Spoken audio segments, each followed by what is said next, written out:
Hello guys, ഇന്നൊരു surprise കൊടുക്കാൻ പോയിട്ട് ആ സർപ്രൈസ് ഞങ്ങൾക്ക് തന്നെ തിരിച്ചു കിട്ടിയ കഥ പറഞ്ഞാലോ. സൗരവിൻ്റെ ബർത്ത്ഡേ ആയിരുന്നു ഇന്ന്. അങ്ങനെ അവനൊരു ബർത്ത്ഡേ സർപ്രൈസ് കൊടുക്കാൻ ഞങ്ങൾ എല്ലാവരും കൂടി ഇരിട്ടിയിലേക്ക് പോയി.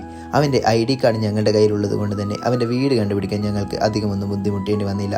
അങ്ങനെ കേക്കൊക്കെ വാങ്ങി ഞങ്ങൾ അവൻ്റെ വീട്ടിലെത്തി. കോളിംഗ് ബെല്ലടിച്ചിട്ട് അവൻ വാതിൽ തുറക്കുമ്പോൾ ഞങ്ങളെ കണ്ട് സർപ്രൈസ് ആവുമെന്ന് കരുതി ഞങ്ങളാണ് സർപ്രൈസ് ആയത്. കാരണം ആ വീട്ടിൽ അവിടെ ആരും ഉണ്ടായിരുന്നില്ല. അങ്ങനെ സർപ്രൈസ് പാളിയപ്പോൾ ഞങ്ങൾ അവനെ വിളിച്ചു. അവൻ എവിടെയോ പോയതുകൊണ്ട് 2 മണിക്കൂറൊക്കെ എടുക്കുമെന്ന് പറഞ്ഞു. പിന്നെ അവിടെ ഇരുന്ന് പോസ്റ്റ് ആവേണ്ടല്ലോ കരുതി ഞങ്ങൾ കുറച്ച് അങ്ങോട്ടുള്ള റബ്ബർ തോട്ടവും റംബൂട്ടാൻ തോട്ടവും പിന്നെ തോടവും ഒക്കെ കാണാൻ പോയി. അത് കഴിഞ്ഞ് തിരിച്ചെത്തുമ്പോഴേക്കും അവൻ എത്തിയിരുന്നു. പിന്നെ ഞങ്ങൾ അവനെ കൊണ്ട് ബർത്ത്ഡേ കേക്കൊക്കെ കട്ട് ചെയ്യിപ്പിച്ചു. അത് കഴിഞ്ഞ് അവൻ്റെ അമ്മ നല്ല പായസവും ഞങ്ങൾക്ക് നൽകി. പിന്നെ ഒരു ബർത്ത്ഡേക്ക് നിങ്ങൾക്കറിയാമല്ലോ, ബർത്ത്ഡേ ബോയിൻ്റെ വക നമുക്കൊരു ചിലവായി മന്തി വാങ്ങിത്തരണം. അതിപ്പോൾ ട്രെൻഡാണല്ലോ. അങ്ങനെ അവൻ ഞങ്ങളെയും കൂട്ടി അവൻ്റെ ഫേവറേറ്റ് സ്പോട്ടായ ബൈറൂട്ട് മന്തിയിലേക്കാണ് പോയത്. ഞങ്ങൾ അവിടെ നിന്ന് അവരുടെ 3 വെറൈറ്റി അൽഫാം മന്തികളാണ് പറഞ്ഞത്. പെരി പെരി, ഹണി ചില്ലി, അതുപോലെ തന്നെ അവരുടെ സ്പെഷ്യൽ ബൈറൂട്ട് മന്തിയും കൂടി പറഞ്ഞു.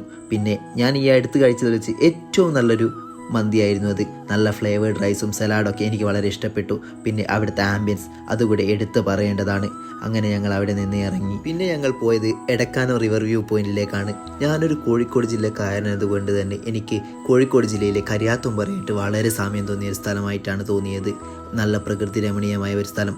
അങ്ങനെ അവിടെ നിന്ന് ഞങ്ങൾ ഫോട്ടോകളൊക്കെ എടുത്ത് ഞങ്ങൾ തിരിച്ച് ഇരിട്ടിയോട് യാത്ര പറഞ്ഞ് കണ്ണൂരിലേക്ക്.